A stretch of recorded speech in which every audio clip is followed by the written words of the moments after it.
So the first real day of the Canadian Open went off today at the Hamilton Golf and Country Club with a little bit of everything, mostly revolving around the weather. As everyone knows, Wednesday night we had a good rain, and that changed the way the course plays. It softened the greens a lot and made it easier for the pros to go after the pins.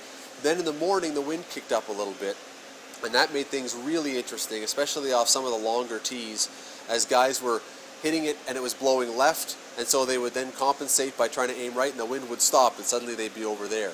And then to top it off this afternoon, late in the round, a monsoon moved in and absolutely soaked the last 4 or 5 groups, which actually affected some of their numbers. A few of the guys all of a sudden now were putting on greens that were completely different after a long delay from what they'd been used to, and a few shots were cost there, so a few of the guys weren't really too happy about going back and playing there. Tomorrow, we're actually expecting some more rain, possibly, and probably a lot more of the same.